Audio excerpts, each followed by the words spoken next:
kasih. Jadi mengenai token listrik kita sudahi. Silakan untuk Anda yang memilihnya. Anda yang harus lebih bijak lagi dalam memakai energi tersebut. Sekarang kita akan memasuki untuk bahasan yang kedua. Untuk itu kita langsung bersama dengan Riko Ceper. Mana sih Riko? Riko? Lu dari mana sih? Ini gue udah panggil barusan. Ya, hah? Habis ke toilet dulu. Habis ke toilet lu apa, pipis? Iya. Mulai Pak ya? Iya. Udah kangen ya? Gak usah dia deh Pak. Hah? Bosen. Gak bisa, gak ada lagi. Ke toilet dulu. Iya, ya udah. Bentar Pak ya? Ya cepat. Masuk dulu ya? Ya. Masuk. Ya, oke. Ini dia, Riko Ceper. Kelewatan. Maaf. Ya. Maaf Pak Denny. Ya, habis silakan. dari toilet tadi kebanyakan minum air, jadi mau pipis dulu. Dulu. Nah. Ya. Pak Denny dan panelis, demikian saya kembali lagi dan saya akan menyampaikan berita selanjutnya. Tolong jangan pada bicara sendiri-sendiri. Jangan pada ngomong masing-masing. Ya, dengerin ya. Berita selanjutnya.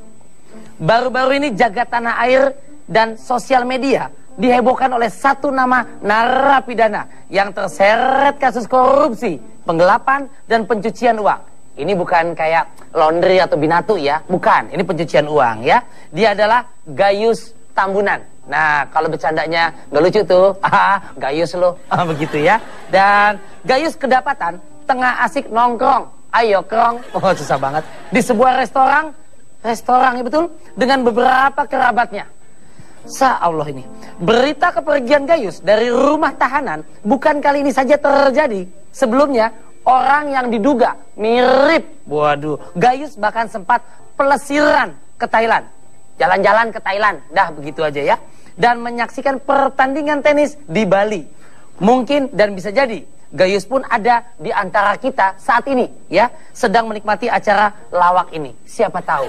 Nah, begitu beritanya. Silakan Kang Denny Chandra. Lanjut. Iya, terima kasih Riko. Oke, moga-moga saya pikir nggak ada Gayus di sini. Ini saya ingin bertanya sama Aca dulu deh. Menurut Aca bagaimana dengan apa yang terjadi terhadap diri Gayus ini? Oh, sebelumnya saya memperkenalkan diri dulu. Iya, silakan. Saya Aca Sinaga. Iya. Dari Satuan Tenaga Handal Ngarep Laki-Laki Seksi. Waduh, disingkat apa tuh? Sandal Refleksi. Wih.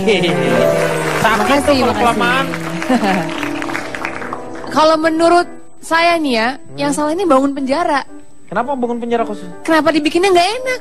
Coba kalau penjaranya enak nih ya, ada salon bisa kerembat, ada tempat pijit refleksi, ya kan, ada toko buku, coffee shop, bisa nongkrong-nongkrong ya kan, jadi nyaman gitu di penjara, enak, nggak usah kabur lah keluar penjara. Udah gitu kan banyak kan yang masuk penjara itu orang-orang yang emang ada duit kan, jadi ya mereka bisa spend money di penjara. Jadi saya kalau mau buka bisnis di mall penjara ya bisa kita. Tapi memang hukum ini banyak orang yang menyalahkan Gayus, tetapi sedikit sekali orang yang menyalahkan lampu. Iya, betul. Karena dengan menyalakan lampu jadi terang kan? Nah, iya. itu, Pak. Saya bertanya sama Calontong deh. Calontong gimana melihat kasus Gayus ini? Saya Calontong, salam lemper. Saya Salam dari lemper. bukan buronan tapi lama di pasar. Disingkat? Bubur lapas. Wow, bubur lapas. Saya sebenarnya heran ya kenapa hal seperti ini masih terjadi. Dan saya juga sedikit kaget tadi mendengar pendapat saudari Aca. Kenapa dia berpikiran bahwa ide dibangun mall, tempat rekreasi di penjara untuk menghilangkan kejenuhan mereka ya. Ya bebas dong, namanya bebas. Pendapat. Iya. Makanya saya kaget, saya nggak melarang, Membuka hanya lapangan kaget. pekerjaan, membuka lapangan pekerjaan, orang yang mau bisnis, orang yang bisa bekerja di penjara. Ya kan? Perlu dicatat. Kenapa orang dihukum? Bedanya apa dengan yang tidak dihukum? Di situ. Iya. Kalau semuanya disamakan, terus apa arti hukuman? Siapa yang akan jerah kalau ada hukuman kalau ternyata kesempatannya sama dengan orang yang tidak dihukum? Ya, Itu kan, yang Kan mereka di mallnya di penjara aja, nggak bisa keluar-keluar, Cak. Jadi di mallnya di penjara aja. Yang kasihan justru yang jaga mall. Ikutan di penjara berarti dia padahal nggak salah. Kan dibayar, Cak. Ya tergantung kalau dia sweetnya menang, dia nggak jaga, Pak ya. Kayak dokter tuh kalah terus jaga terus 24 jam. Berarti dia sweetnya kalah terus. Bukan sweet kayak gini langsung jaga, ini bukan main-main gitu. Banyak orang yang mengatakan hukum kita ini seperti pisau. Mau tumpul ke atas atau ke bawah, tinggal bagaimana kita memegang pisaunya, Pak. Kalau pisau dihadapkan ke atas, berarti kan dia tajam ke atas. Makanya kita selalu mendengung-dengungkan kita masalah penegakan hukum. Seakan-akan hukum kita ada banyak masalah. Memang betul. Di Amerika itu memang begini ya, kita penegakan hukum. Di Amerika itu nggak perlu penegakan hukum, nggak ada penegakan hukum. Cukup dengan law enforcement, beres masalah hukum. Law enforcement sama aja itu kan. Nah kalau sama kenapa dimasalahkan? Sama itu maksudnya. Terus kita, koruptor diberi gerasi. Ya kan tahanan, orang terpidana sudah di penjara diberi gerasi. Ini buat apa? Loh kenapa? Toh mereka nggak bawa mobil, nggak bawa kemana-mana, kenapa diberi gerasi? Bukan garasi, grasi. Tahu nggak Indri Gracia. Mau beda? Beda. Jadi memang hukum kita banyak yang perlu dibenahi. Itu terjadi karena apa? Banyak ketidakadilan karena hakim itu banyak mengadili saudaranya sendiri. Ada kepentingan. Banyak sekali. Coba kalau kita ikuti persidangan, ketika hakim tanya kepada terdakwa, saudara terdakwa, itu kan saudara sendiri yang diadili. Harusnya nggak boleh. Saudara itu saudara, manggilnya saudara. Itu bahasa. Makanya dengan penyebutan seperti itu, kadang-kadang bahasa hukum itu makanya sering susah kita mengerti ya. Hakim tanya, nama saudara siapa? Kalau terdakwanya pinter, bisa langsung jawab. Kalau enggak, saudara saya 5 Pak, sebutkan satu-satu. Ya ditanya nama saudaranya. Iya maksudnya dia, iya saudara, sebagai bentuk bahwa masih menghargai dia walaupun dia terdakwa, dihargai. Saya pernah mengikuti persidangan. Memang yang namanya sidang kadang-kadang ada hakim yang sangat objektif ya. Itu pernah ada kasus saudara terdakwa secara sah dan meyakinkan melakukan tindakan bla bla bla. Dengan ini divonis hukuman penjara 3 tahun. Dok. Terdakwanya malah ketawa. Loh kenapa? Begitu ketawa hakim duduk, hukuman menjadi 4 tahun. Dok. Ini objektif. Karena terjadi contempt of court. Oh karena dia ketawa, iya ketawa, karena ditambah lagi. Ketawa ketika hakim tuh memukul tangannya sendiri. Ya hakim juga kira-kira masa aku.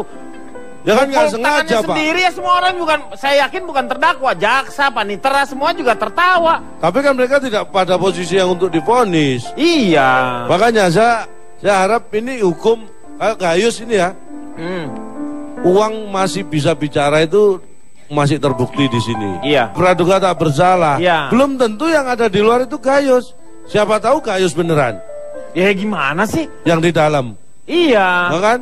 Buktinya dari mana? Kan ini ada. Oh, ini. Nah ini. Ini siapa ya ini ya? Ini Kang Urut Orok nih Pak. Kalau wignya ini wig yang dipakai Gayus, tapi kalau wajahnya ikan gabus. Jarwus. Saya melihat Pak Jarwo, boleh Anda berbicara? Nih. Ini orang habis makan langsung tidur, makanya palanya gede, Pak.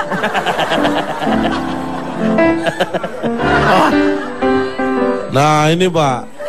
Ini kan cuma mirip saja sebenarnya. Enggak ada yang foto yang lain sih, Pak. Kang Denny. Iya? Mau nambahin. Justru dengan fenomena Gayus yang bisa keluar dari penjara dengan santai, menurut saya kita harus berbangga. Bangganya apa? Ketika dunia begitu mengagungkan Harry Houdini. Kan Harry Houdini kan diikat pakai rantai, dimasukin ke dalam tabung, tabungnya diisi sama air, masih selamat sampai akhirnya nanti dia pun meninggal gitu kan ya. Dunia mengenal Harry Houdini sebagai the greatest escapologist, ahli meloloskan diri terhebat di dunia, kalah sama Gayus. Houdini cuma diikat sama rantai, ini mah udah di penjara berlapis masih bisa lolos. Sebenarnya menjadi tamparan untuk, tapi kalau saya lihat bukan tidak semuanya yang kerja sebagai di lapas itu sendiri juga, karena memang izin-izinnya juga dari atas. Nah, makanya kalau menurut saya bedanya Harry Houdini sama Gayus apa? Houdini punya berani, Gayus punya fulus. Iya, mungkin itu. Iya Pak Denny, kalau nggak ada uang si Gayus itu nggak bakal makan di restoran dia. Paling nongkrong aja di luar. Bisa naruh KTP, Pak ya. Makan doang. Emangnya ada. Emangnya situ. Ada duit terus naruh KTP. Kakak kan bisa. Kakak kelebaran. Kegedean kalau kakak. Saya kan gemuk, Pak. Iya. Untuk keluarga. Nanti akan kita lanjutkan setelah yang